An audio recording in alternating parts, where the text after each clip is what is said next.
महाराष्ट्रात जातीपातीच्या राजकारणाला धर्माच्या राजकारणाला जोर येत असताना मराठा सेवा संघाची जिजाऊ रथयात्रा संपूर्ण महाराष्ट्रात न्याय, बंधुता, समता हे मूल्य रुजवत महाराष्ट्र भ्रमण करीत आहे। महाराष्ट्रामध्ये प्रत्येक जिल्ह्यामध्ये जाऊन प्रत्येक जाती धर्माच्या माध्यमातून या जिजाऊ रथयात्रेचे स्वागत संपूर्ण महाराष्ट्रभर होत आहे। यवतमाळ जिल्ह्याच्या मारेगाव तालुक्यात सुद्धा या जिजाऊ रथयात्रेचे स्वागत प्रत्येक जाती धर्माच्या समुदायाने केले आहे। हिंदू, मुस्लिम, आदिवासी व संपूर्ण बहुजन समाज यावेळेस मारेगावात उपस्थित होता। बघत रहा आपला हक्क मराठी न्यूज चॅनल, आवाज आपल्या हक्काचा, शोध सत्याचा।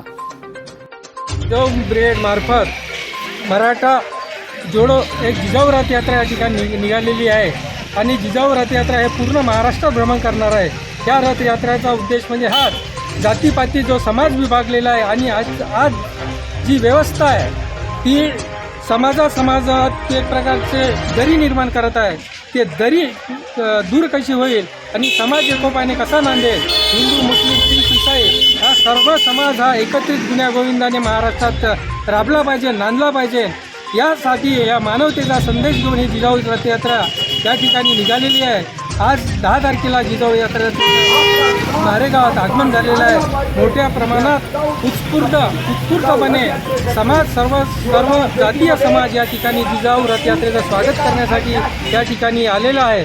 या सर्व समाजाचं मी मराठा सेवा संघातर्फे आभार मानतो आणि या जो मानवतेचा जो विचार घेऊन मराठा सेवा संघ निघालेला आहे त्या विचाराला सोबत घेऊन सर्व समाजाने त्याला पाठिंबा द्याल आणि त्याचप्रमाणे उद्या 11 तारखेला महात्मा ज्योतिबा फुले यांची सुद्धा जयंती या ठिकाणी मराठा सेवा संघ मारेगाव या ठिकाणी आम्ही मोठ्या मोठ्या उत्साहात या ठिकाणी साजरी करत आहोत। तरी सर्व समाज बांधवांना विनंती करण्यात येते की उद्या 11 तारखेला सुद्धा या कार्यक्रमात गौडी सरांच्या घराच्या बाजूला हा कार्यक्रम होत आहे, तरी या ठिकाणी सुद्धा सर्व समाज बांधवांनी यावं अशी विनंती करतो। या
वंदन करा हात जोड।